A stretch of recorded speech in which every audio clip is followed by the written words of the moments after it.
I'll probably get trashed on all sides for it. Anyway, to have some fun with this, joining me now is Newt Gingrich, former Speaker of the House, Fox News contributor, great friend and mentor. Newt, there's other things I want to talk to you about, but what do you think of my Piro solution? Well, look, I think she overreached. I think that it makes no sense. And if there is a cost overrun problem, that's up to the Congress to investigate and render what is essentially a political, not a legal judgment. Certainly, there is enough evidence that the Federal Reserve, not just in Washington, but in other Federal Reserve banks, has been amazingly profligate in throwing away money for Taj Mahals. So, but that's a congressional thing. That's not a Justice Department thing. Fascinating. Okay, so I might have some ground to stand on. It is possible. Okay, but look at. Mr. Trump gives this great speech yesterday at the Detroit Economics Club. He visited one of the Ford plants with Bill Ford, pumping out trucks like crazy. The economy is booming, Newt. It's booming. And the inflation rate is coming down. And I know the stock market is wiggling a little bit this week, but it's had a heck of a run in the past year. And, you know, average typical family incomes are rising nicely, and gasoline prices and energy. To me, this is the most important point. Not getting martyrdom with Jay Powell, not getting into contests with other people that have harmed Mr. Trump, although Lord knows he has reason to be angry at them. It's the economic boom. Your run rate is almost 4.5% for the first year in office, the first 3 quarters in office. To me, this is the selling point for the midterm elections and for the health and wealth of the country. So I ask you, Newt Gingrich, what do you think about that hypothesis? Well, look, I think, first of all, it is for the Republicans the absolute base for anything they're going to do. And it's 2 steps. The economy has to keep growing, as you pointed out, and the country has to come to realize it. As a general rule, and you know this even better than I do, it's about a 6-month lag between the economy beginning to really grow and people beginning to accept that that's a reality, not just a news story. My goal has always been that by June or July, there will be a Trump boom, and the other side will have, the Democrats will have gloom, and you'll get to choose between boom and gloom. I think that's probably going to happen. Everything I see, and you're a much better economist than I am, but everything I see says that you're going to see dramatic growth, you're going to see amazing investments, you're going to see supply beginning to mop up inflation. Exactly as you and Art Laffer and others began talking about in the mid-'70s.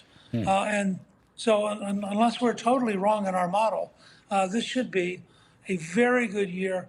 And that sets the base, I think, for the Republicans to then offer real solutions and real choices and have a country listening to them pretty intently, because on the thing the country was the most worried about, the Republicans will have delivered.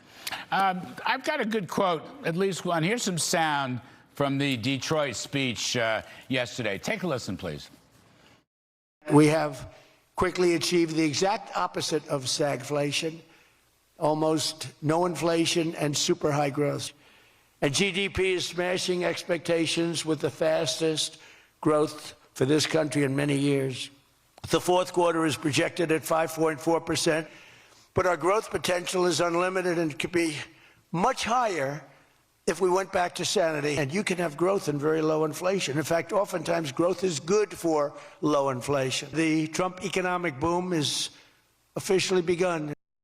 You know, Newt, there's so much there. I mean, he's a good economist. So he's saying, first of all, growth should be unlimited with the right policies and incentives, which he's put into place with tax cuts and deregulation and drill, baby, drill, and so forth. But he's also saying, you know what? Growth doesn't cause inflation. In fact, inflation is coming down. In fact, the latest CPI numbers, core CPI, 1.6% annually in the 4th quarter. I mean, that's a really important point. It's a point, by the way, that Jay Powell and the Federal Reserve have never understood. They don't think we can grow. They've gone after all these cockamamie, you know, DEI and left-wing woke things, and they've stifled growth during their period. Trump's got this thing nailed. I mean, in a way, I don't want him to have some new affordability project or go to Davos for a four. Just stick with what you got because it's working. Median incomes are soaring. Just on the phone with Steve Moore, new numbers coming out. Household incomes, lower middle median incomes. I mean, stay with what's working. Well, look, I think President Trump would be well advised to give some version of that speech once a week and to require every member of his cabinet to give one version of that speech every week. Because you're going to have to keep working on it. Now, I mean, you and I are in the unique position that we were actively involved in the development of the theory of supply-side economics. And the whole notion that if you grow the economy, you mop up the inflation. The Fed is stuck with a totally obsolete demand-side model, which says in order to stop inflation, you have to maximize the pain on the American people, which is politically unsustainable and intellectually wrong. And I think whoever gets appointed next to the Fed should be a committed supply-side economist who understands that growth comes first, mopping up inflation comes second, and then you begin to get a virtuous cycle of more and more investments leading to more and more production, leading to more and more jobs, leading to more and more purchasing power. And that's what the Trump boom should be all about. Now let's just switch gears for a second, because there's a lot of controversy, a lot of risk. And I've read some of your posts on Iran. The goal of every Western leader should be to destroy the Iranian dictatorship at this moment of its vulnerability. So I agree with you, Newt. Okay, I want to get rid of it. You had the potential here. I had Walter Russell Mead on last evening, so smart. The potential for regime change and getting rid of communism in this hemisphere, in Venezuela and Cuba and Colombia and perhaps elsewhere. And you also have the Iranian story, which is a very large story. And the question is what to do there. Help is on the way, says Mr. Trump. But I want to get your take on this because, these are sensitive issues. We had one fabulous military hit on Iran. Do we want to go back for more? Is it up to the local people for regime change? What kind of role do you want to see us play? And complicating all that, it is an election year. You want to do the right thing for the people of Iran, but it's tricky business, Newt Gingrich. Well, I think, first of all, and I just wrote a piece for Substack on this very topic, we shouldn't kid ourselves. If the Iranian people do not get help, they will lose. The people with guns will slaughter the people without guns. And you're seeing it happen now. The most recent estimate tonight is somewhere between 10 and 20,000 dead already, thousands in prison. And you have a desperate regime fighting for its very survival. So my advice would be go in with air power only, a variety of air power, including Tomahawk missiles and other things.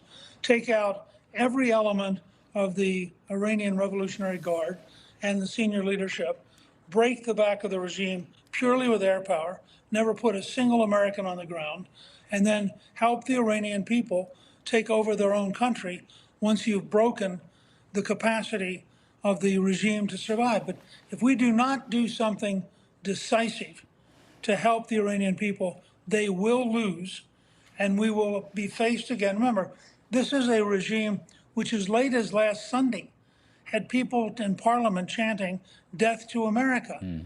Now, folks, they mean it. This is not hyperbole. This is not a campaign slogan. The Ayatollah Khomeini, the original founder of the dictatorship, said we were the great Satan and Israel was the little Satan, and the entire goal of the Iranian dictatorship since 1979 has been to destroy both of us. This is the greatest opportunity we've had to eliminate them. The impact that would have on the Middle East, and combined with what we're doing in Venezuela, the impact that would have on the world would be just extraordinary, and would guarantee Trump, I think, would be one of the most influential and effective leaders that we've seen, certainly in modern times. Just one last thought on this, Newt, and well put. Thank you for all that. One of the things that Walter Mead said last night, the big loser with the overthrowing of Venezuela and perhaps Cuba and hopefully Iran. The big loser, including lower oil prices, is Russia and Putin. They are the big losers in this. Give me the last word on that one. Well, there's no question about it. And the Chinese lose because Venezuela has a huge amount of rare earth materials. And if that turns out to be pro-American rather than pro-Chinese, they just took an enormous hit strategically. And finally, I'll just say to everybody, watch what happens when we take on Russian and Chinese air defenses. They don't hit a single plane. We go in, we do what we need to do, we get out. Their value as their military leaders have to be very worried about whether or not they could function in a world in which the Americans were acting. Wow, great point. Great point. Newt Gingrich,